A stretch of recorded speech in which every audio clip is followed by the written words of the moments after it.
Ассаламу алейкум, урматтуу, ардактуу кыргыз элим. Баарыңыздарга Москва шаарынан кечки салам. Ушул кайрылып чыкпай эле коеюн десең аргасызмын да. Мына эртең мен жумушка кетип атып өз оюмду билдирип кеттим эле, анан жумуштан келгенге чейин уже кыжаалат болуп, бир кызык болуп кеттим. Ошол себеп мен кайрадан кирип өз оюмду мындай терең билдиргенге аракет кылып көрөйүн. Урматтуу туугандар, мынчалык эле эмне ороз айымды анчалык мындай звезда кылып алды, мындай кылып алдыңар, мисалы кээ бирөөнү айтайын. Тияктан Адахан Кимсанбаевич чыгып алып тургут, ширкин шумдук сүйлөп. Урматтуу бүтүнчүлөр, силерге баарыңарга кайрылып коеюн. Бүгүн кечке айтып отурсаңар чөт элесиздер. Тетиги Бакиевдин убагында жөн вообще мен бир Афганистанда жашагандай эле болуп кеттим бүгүн силер кайрылып сүйлөгөндөрүңөрдөн. Карапайым эл деле таң калды болуш керек, ушунчалык жашоодо начар жашоодо жашап атабызбы депчи. Бакиевдердин, Атамбаевдердин убагына караганда Кудайга шүгүр алдыга жылып келе атабыз го. Анан Орозайым Нарматованын подружкасы бар. Сен да көрүп калсаң, өткөндө эле силерге жолукканы барганда айттым эле.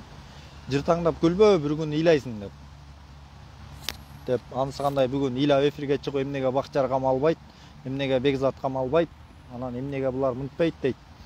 Эгерде мен башынан айтып келем, дагы да айтам. Эгерде мен мыйзам бузган болсом, мен да камалышым керек. Эмне Кудайдын мурдуна түштүм беле, эмне мен камалбай калчу деп болдум. Мыйзам бузсам мен барам өзүм эле, силерди чакыртпай эле, антпай эле. Өзүм эле бир камал чучур келет, мен өзүм эле айтам, мени камагыла деп. Анан эмнеге Бакчар мынтпайт деп, биринчиден бүтүнчүлөр мындай силерге баарыңарга түшүндүрүп айтып, анан ынтымакка дагы бир жолу чакырып кетейин да.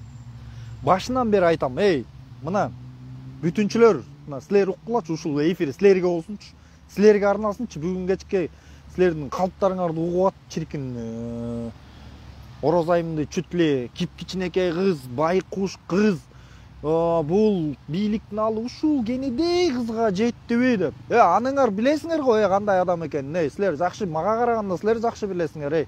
Анын ходдорун, тактикаларын кандай экенин. Айланайын, ыдырап бараткан жүзгө бөлүнгөн кыргыз элин чогулта албай жатсак, ыдыратып атасыңар. Силердин оюңар ушул. Адахан Кимсанбаевичиңер эгер реальный эркек күйүмдүү болсо, лидер андай болбойт болчу да. Мындай Орозайымды деле мындай эле саясий очко чогултуштун айласын кылып атат.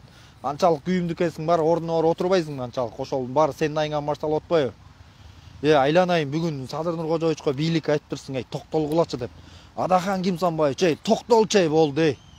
Токтолчу болду, бар. Пенсияга чыгып эле үйүңдө отурчу, айланайын. Токтолчу суранайын сизден ушулчу. Ушул сиздейинчи ушул мындай токтолгулачы. Оюндарыңарды кыргыз элин эптеп бириктире албай атсак, эптеп мондай кыйын кырдаалдарда баарлап чогуу биргеликте өтүп кетели деген максатта силердин биз эмне себеп менен чыгып атабыз? Силер караандай калптарды, болбогон, далилденбеген фактыларды, биз өлгөн атабыз, начар жашап атабыз, бийлик бизди мынтип салмай болду, тигинтип салмай болду деп баштап атасыңар.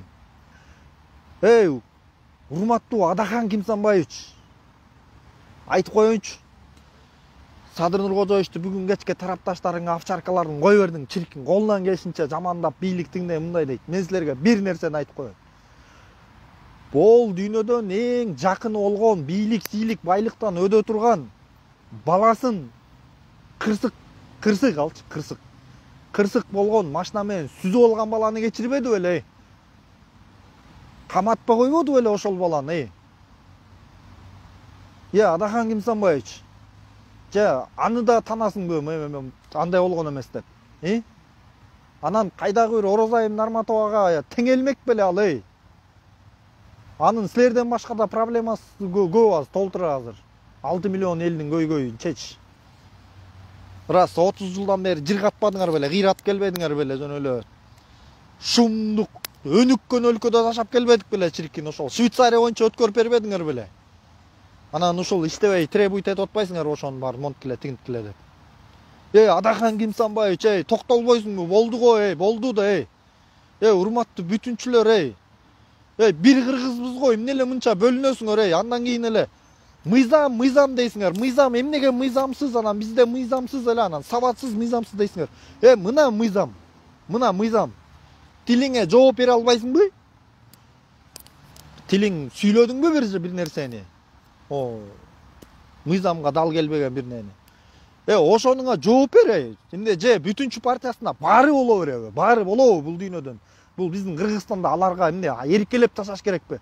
Шайлоо учурунда деле тетиги президенттик шайлоо учурунда деле Адахан Кимсанбаевичке жаман айтып албайлы, Садыр Кожоевичтин эмесин атын булгап алабыз деп эле силерди монтип бөпөстөп мындай көкөлөтүп келатабыз. Эмне силерге баары болобу же баары жараша береби? Чындык дейсиңер. Кайдагы чындык дей? Чындыкты силер. Силер аябай кыйын айтып атпайсыңар, кыйратып айтып атпайсыңар чындыкты. Силер жамандагандан башка эмне кылып атасыңар? Айткылачы. Бир моуну Кыргызстанга бир салым кылганбыз деп айткылачы. Моуну кылдык дейт. Сабатсыз эле дейсиңер. Сабаттуу Эмил Бекиевиңер эмне кылып атат силердин? Айткылачы. Кана, Эмил Бекиев, көрүп калсаң, бүгүн 1 сааттын ичинде бармак киши эмес белең, Эркек сенде болобу, Сүйлөдүң, айттың, турушуң керек сөзүңө. Тура албайсың, сүйлөбө антип вообще.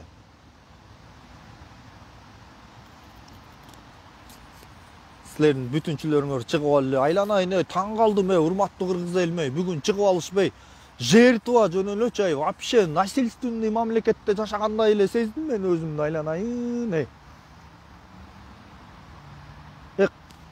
өнүгүп атабыз го, өсүп атабыз го. Силер жолто болуп атпайсыңарбы баарыңар? Акылдуу экенсиңер, акыл үйрөтпөйбү барып деди Адаханыңар барып алып. Ал президент болгусу келип атат. Анын максаты президент болуп калышы керек болуп атат. Президент болбой туруп эле күйүмдүү болсоң, жардам бер барып, жардам бер, Кыйналгандар толуп атат, Андан да тиги туруп, аябай эле эме кылып салды тиги. Айланайын, орозайыңарды жеп алмак белеңер, тиги берет, суроо жооп кылат, чыгарат, камап салмак беле аны. Чыгарат, кайра эле күнөөлүү болсо камайт, күнөөсү жок болсо чыгат да, эмне эле аны анчалык эме кылып атасыңар, Мен башында биринчи күнү эле айткам аны менен кезиккенде. Ал өтө куу алчы. Жөн эле камераданчы, мага жөн эле агам болот экен, сиз болот экенсиз. Ал жөн эле моундай жөн эле укмуш болуп аткан, мындай чыгып эртеси күнү кезиккен органда камералар көбөккө чыгып, Түркөй, сендейлердин азабынан деп баштаса болобу? Эркек болчу деп кыйкырмыкчы.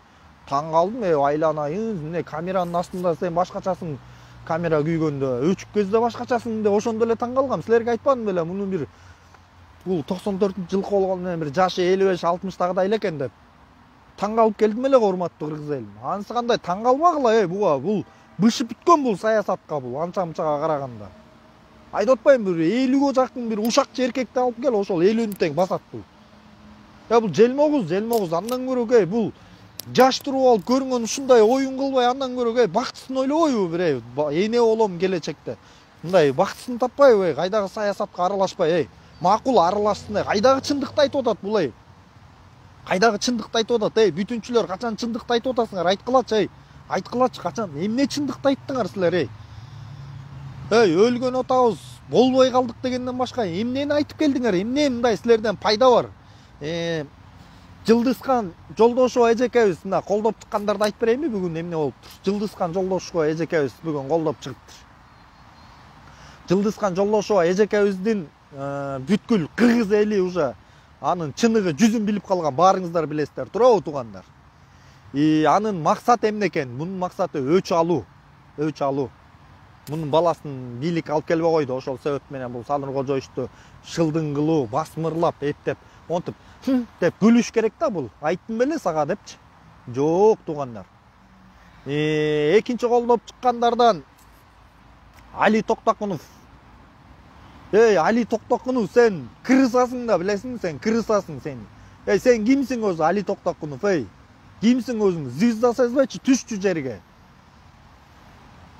Сен акыйкатты болсоң, акыйкатты чыгарбайт белең сен. Жалданма, алданма. Чагымчыл арамсың да сен, ичтар. Колдоп чыккандардан мына Жылдызхан болду, Алиби, Токтокунов.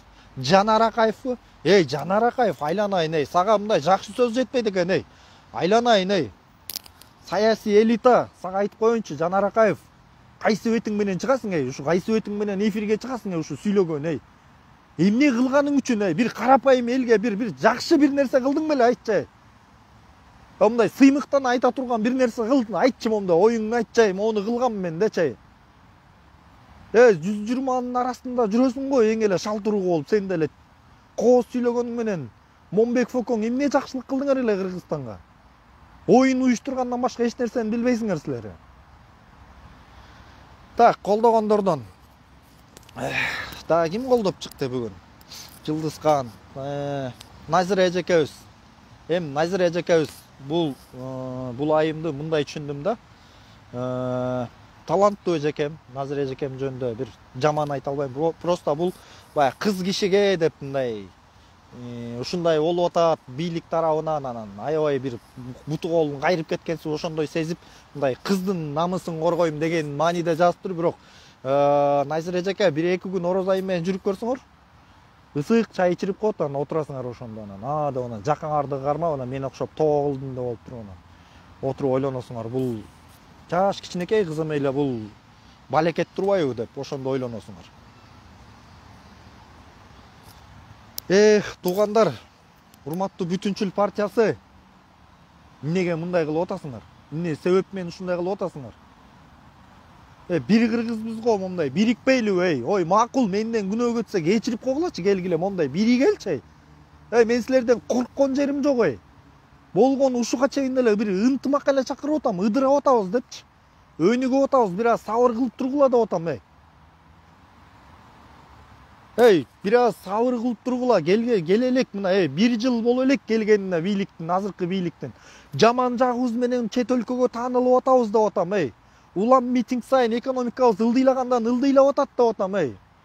Мына жакын арада урматтуу туугандар, мына ушунун 17 или 21-inde митингке чыгабыз деп атыптыр. Мына булар ушундай оюн кылса, силерге открыто эле айтайынчы мындай. Могу туугандар, урматтуу кыргыз элин сүйгөн чыныгы мекенчилдер, патриоттор, эл жерин сатпаган, намысын сатпаган байкелер, агалар, чыгыл инилер, достор, любоюңарга кайрылам. Могу ушунусунда эгерде могу ою бузук, ичитар, арамдар, текеберлер, чагымчылдар дагы да бийликке каршы алып чөбүз деген митинг өткөрөбүз деп жатышыптыр. Эгерде булар митинг кыла турган болсо, урматтуу туугандар, бүткүл 6 миллион жанагы кыргыз элин мен да чакырам силерди ошол площадька. Ошол митингчилерге наоборот против ДНД деген момдай плакаттарды илинип туруп, момдай могуяка байлап туруп, ошо менен биз деген ички иштер кызматкерлерине жардам берели. Жанчып туруп, ошо менен дубинкалар менен башка көзгө койгулап туруп, ошону кармап алып барып өзүбүз каматып берели ошолорду. Ошол могу митингден тажабаган бир 1000 сомго сатылып келген акмактардычы. Силер да ушуга даяр болгула кыргыз элим. Ушул могу митинг деген балекетке чыгабыз дегендердин баарына ушундай айтам. Бизде дагы бир Арстан Алайдын экинчиси чыгыптыр дейт Кыргызстанда, бир Нышанов дейби. Ал деле ага караганда берки Мотуев байкем таланттуу экен негизичи, мындай берген интервьюларынан, тигилердин уларынан салыштырмалуучу. Мотуев байкем чындыкты айтат ага караганда. А так ушуга окшогон Текебаевге окшогондор. Текебаев оңолбойт экенсиз го, оңолбойт экенсиң.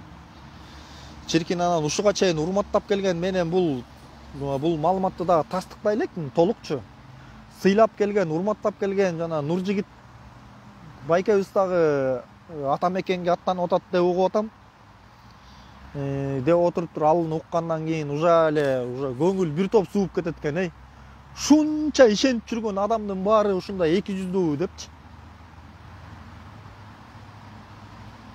Бүтүнчүлдөр, мына араңардан көрүп атасыңар, эфириңерди бөлүшүп, уже силердин группаңарга таратып атасыңар. Силерден эч кимибиз корккон жерибиз жок, калп өлүмүш болбогула. Силерден сайрап болуп туруп түштөн кийин өлүмүштүн эмесин кийимин кийеткенсиңер баарыңарды. Сүйлөдүңбү, достойно жооп бергиле, сүйлөгөн сөзүңө достойно туруп бергиле. Антип өлүмүш болбой, Антип тиги аялдардын анан көрүнгөн нерсесинде жашынбагыла, момдай, Силерде бүтүнчүлөрүңөрдүн өзүндө деле достойнуңардан эч кимиңер деле жок. Бир Айбек деген баланы көрөм силерден мындай. Ошол кичине мындай чындыкты айтмыш эдек. Мындай бир нерсени түшүнгөнгө аракет кылат ошол балаңар. А так мындай бир достойнуңарды көргөн жокмун уже. Далайыңар менен сүйлөштүм мен. Далайыңар менен. Теке бер силердин адаканыңар ошол силер кайдагы бир немесе бир теке бер адамдын аркасына кирип алып эле ушул жаман силердин максатыңар күнүнкү кылган ишиңер ушул. Кайсы чындыкты айтып атасыңар силер? Жаман дегенден башка, элди экиге бөлгөндөгөндөн башка. Эмне Орозайым эмне бийликти сындаган үчүн кармалып атабы? Ал 80% элди зектеп атат, Кээ бирөөңөр туруп тупойсуңар деп атсаңар, Дагы бир жолу айтайын, силерге эмне? Силерге баары боло береби, Кыз бозу энесин коркутат болгон ушу силерди көрдүмбү, ушул бүтүнчүлөрдөн, Ушу Текебаев, Кимсанбаевич, Жанар Акаев, ушу Жолдошева Жылдызкан, могу телеканал Апрель, Азаттык, ушуга окшогон балекеттер жок болсочу, жана Кара Сартова, могу Отунбаева, ушул эң главный ушул Текебаевдер ушуга окшогондор жок болсочу, чирикин Фейсбукта тыптынч, Кыргыз элинде да тыптынч, бүткүл жак тынч да. Бул балекеттер күнүнкүсү күнүн ойын. Текебаев ар бири менен жолугуп жүрөт. Көчө келе, Шаулин сен элге акыл үйрөткөндү койчу, сен Токтогазиев беле ким элең жанагы. Шаулин мындай ишин кылчу, сен жана өзүң ишиңди эле туура алып барасың деп уккам мен жанагы. Бир нерселерди өстүрүп дегендей, ар кимибиз өзүбүздүн мындай өзүбүздүн ишибиз менен кылалчы, жана бирөөнү сындаганды коюпчу. Бүтүнчүлөр, ушул силер деген ушул токтолсоңор, ушул жаман дегенди токтосоңор, фейковый, далилденбеген, фактысы жок маалыматтарды таратпасаңар, могу Фейсбукка чыкканга желание деле жок, ушинтип сүйлөп күндө какшан кээ бирөөнөн каргайсыңар, могу бүтүнчүлөрдүн айланайындар, кээ бирөөң сөгөйсүң, каргайсың, ар түрдүү оюн кыласыңар да, түштөн кийин жертва болуп калат экенсиңер. Анан биз эмнеге Бактияр Камалбайт ал деле тигинтип атпайбы, мынтип атпайбы дейт. Мен эмне качып атамбы? Бергиле сотко мени эгер канчалык мыйзам бузган болсом. Силер кылган нерсеге эле ответ кылып атабыз. Биринчи силер баштап атпайсыңар ушунун баарын, бүтүнчүлөр. Токтолбойсуңар, Бир кыргыз болуп кайсы күнгө чейин ушинтип экиге бөлүнүп, үчкө бөлүнөбүз. Анчалык Кыргызстандын келечегин ойлосоңор, биригиш керек азыркы тапта. Биригиш керек. Болду, жетет митинг дегендер, жетет. Могу миграция болду, могу Москва, Саскованын баарынан кетиш керек болду. Өз мекенибизде кызмат кылыш керек. Мына спортчуларыбыз, кандай гана спортчуларыбыз көтөрүп атат, ар бир тараптан жакшы жагы менен ийгиликтүү келтабыз. Жок, силер эле трагедия кыласыңар, силер эле. Урматтуу туугандар, могу жакынкы шайлоо болгондо ушул бүтүнчүл партиясын вообще эле шайлоо эле койгулачы, мындай эле айтайын силерге. Ар кимиңер, мен айтпайм ону мунтип келе, тигинтип келе деп, просто уже тажатты ушуларчы, уже жеткирди. Баарыңар мына туугандар, мына канча кишиңер мына могу колдоп жүргөн байкелер, эжекелер, достор бар. Туугандар, мына кабыс болгулачы, урматтуу кыргыз элим, Биз качан бирөөнү мындай жаман айтып атабыз. Буларга биринчи тийишпейбиз, буларга биз ответ гана беребиз, андай эмес деп. Булар жанагы такталбаган маалыматтарды жамандап каралгондон кийин эле андай эмес, бул жагы мындай деп түшүндүрмө гана беребиз да, болуп аткан нерсеге. Булар болсо фейк дейт, тролл дейт. Жалаң фейктердин ана башчысы ошол Орозайым, жана бүт баарынын башчысы ошол. Бирдеме Марленов деген ар кандай сайт менен кирип алып туруп, ар кандай пост жазасыңар. Садыр тигиндей мындай деп жазасыңар, бийлик мындай болуп баратат деп трагедия кыласыңар. Кана сүрөттөрүңөр, кана өзүңөр чыкпайсыңар, эмнеге өзүңөр чыгып ошону сүйлөбөйсүңөр? Өзүңөр чыгып туруп мына кармалып калсаңар, байкуш болуп калып атасыңар. Байкуш, өлүмүш, силерди вообще эле кенедей, чыканактай болуп калып атасыңар. Таң калам, тоо кылдыңыз силерге. Бул бүтүнчүлөргө баары жарашабы дейм да.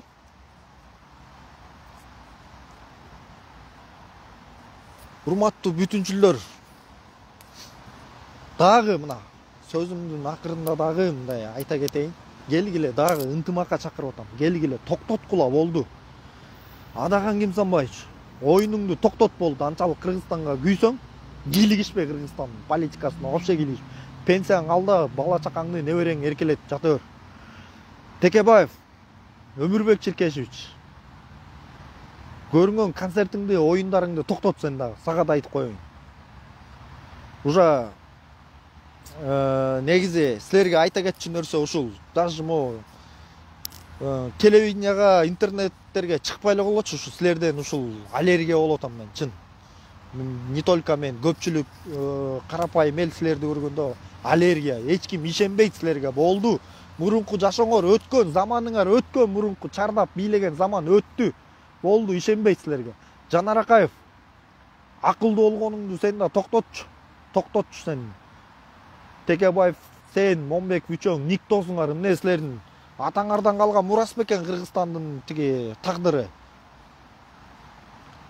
Тиги силерге эмне бийлик эмне атаңардан калды беле. Эл тандайт, эл чечет. Силер ал жакка отуруп алып туруп, саясий элита эмессиңер, силер чимкириксиңер, билесиңер да.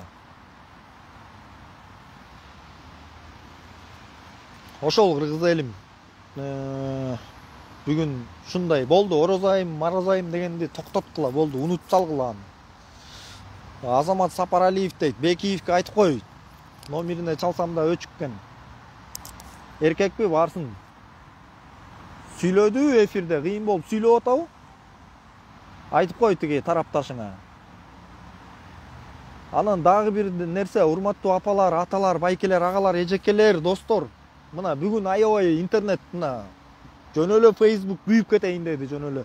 Бүткүл соц тармак Орозайым болуп кетти. Эй, анчалык күйгөндөр, жанагы акмактар, анчалык күйгөндөр. Эмнеге анда ушуга акыл үйрөтпөдүңөр мурунтадан? Айгыз, мунуң туура эмес.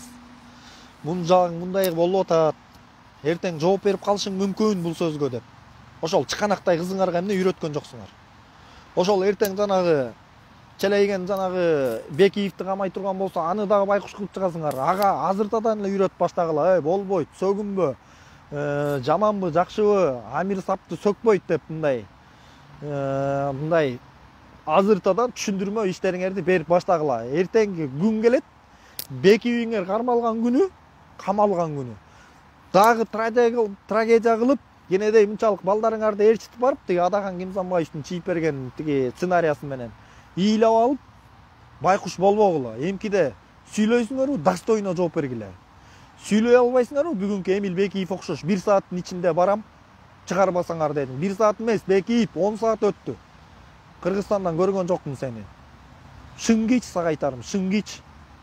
Же личение алчы башыңан сага айтарым. Ура сага теңелбей деле калганбыз сен. Сен эч ким эмессиң, сен гражданин Россиясың, ишиң болбосун биздин Кыргызстан тагдыры менен. Мына патриотсуңбу Бекиев? Кече кыргыз жараныбызды, таксист кыргыз жараныбызды кайда бир калмак бетке чапты, прокурор экен. Жазбайсыңбы ошол? Байденге жазып атпадың беле, кат жазып атпадың беле? Ой, бүтүнчүлөр. Ой, бийликте эмне кыласыңар жамандап? Могу эле азыркы эле болуп аткан нерселерди кылгылачы, бир кенедей нерседен. Ушулардан баштагылачы могу. Жаз могу Байденге чейин жаз. Байден эле кой тиги Джо Байденди. Могу эле прокуратурага жазып берчи, анчалык эме экенсиң, эй Бекиев. Гражданин Россиясың да, сен кичине аракет кылып чуркап барып бербейсиңби ошол жараныбызга? Канча деген кыргыздар, бир туугандар акчасын иштеп ала албай калып атышат. Канчасы Сахаровага барып кел, барып чай алып барып кел, ошакта жарандарыбыз бар. Жаткандар. Анан эле чындыкты айтып атабыз деп эле бүт элдин оюн бөлбөй. Анчалык күйүмдүү экенсиңер. Ой, келгиле, биригип болуп кылабыз, мен отказ жок, ушунун баарын биригип силер менен биримдикте кылабыз. Могу кыргыздарды могу кыйналган могу посольство тарапка да чогуу барып көзөмөл кылабыз. Келгиле, чогуу барып иштечү адамдарды иштейсиңерби, иштегиле, иштебесиңер кеткиле деп мындай. Баарын чогуу кылабыз. Ондай оруп келген туугандарыбыз болсо чогуу акча чогултабыз. Элге кайрылуу кылабыз. Бийлик сенекөзсүз деле сонун эле иштеп атат. Сонун эле. Кудайга шүгүр. Садыр Кожоевич менен Камчы Кыдышаевичтин ден соолугу болсун. Артем Новиковча жок экенсиңер го айланайын. Анын сен Бекиев сен анын носкиине деле тең эмессиң, тиги Адахан атаң экөөң бир болчу. Артем Новиковго баа бердим, молодец экен. Улукбек Мариповго баа бердим. Курманкул Зулушев, баарыңарга. Ой, өткөндөн бери эле дагы мен Бакырчак Бакай байкем бар, ал дагы базар жок, патриот мекени үчүн көт. Ой, Бакай байке, улам эле эфирге чыгып эле көрүнгөн жерде кыйкыра бербей, сиз дагы ким тиги элек жанагы биздин кайсы министрди издеп жүрдүңүз эле, ал Садыр Кожоевич менен жүрөт ошол, сиз барганда эле жок болуп калып атпады беле? Ошол кездерде эмеде жүрдү тиги, текшерүүлөрдө жүрдү. Кичине мо эфирге киргенде дагы мындай өзүбүздүн жаман жактарыбызды кечикке эле көрсөтүп эле коомчулукка көрсөтө бербей, кичине кээ бир жерде жашырып койгонду да үйрөнөлүчү.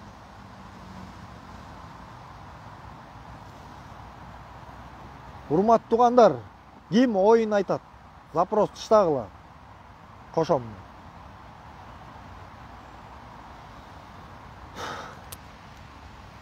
Ошол туугандар, жумуштан келатып, бүгүн кечке жумуштан оңда иштей албай койдум.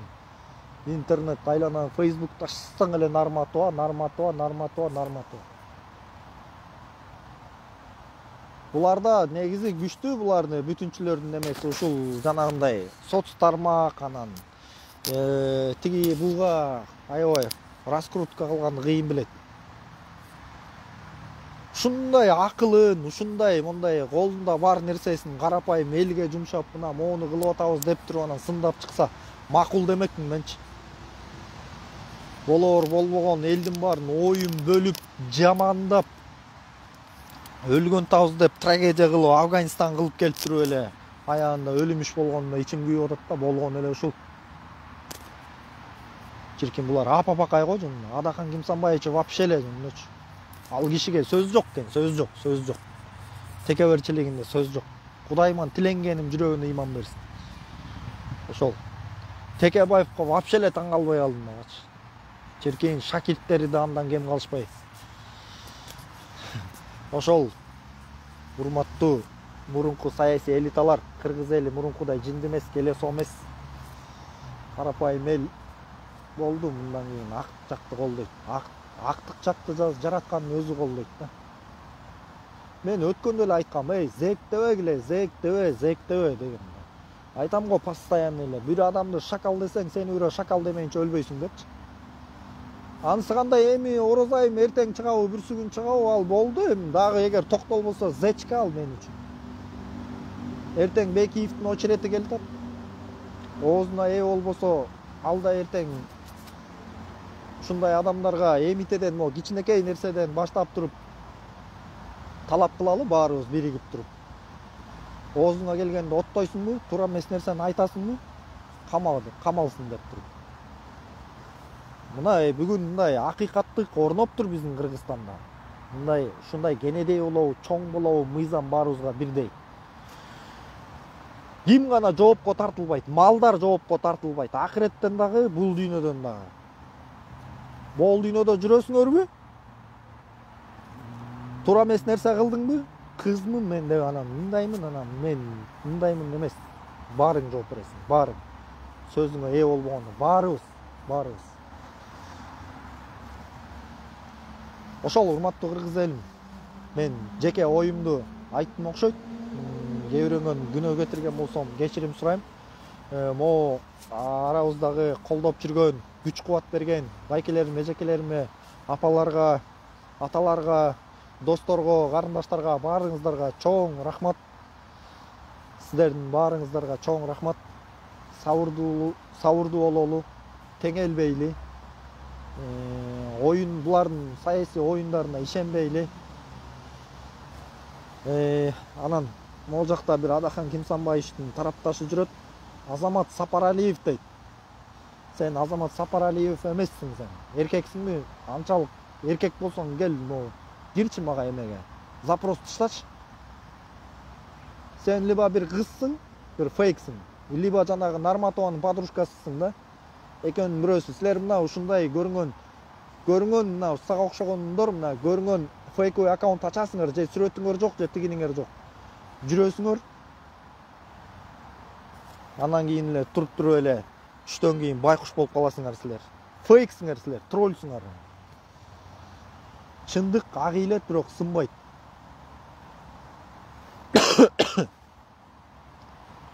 Ошол урматтуу туугандарым, жакында шайлоо чоң оюн болот экен дейт эми. Ошого билетке билет алып даярдана бергиле эмитеден ойлонуп, туура жагына ойлонуп.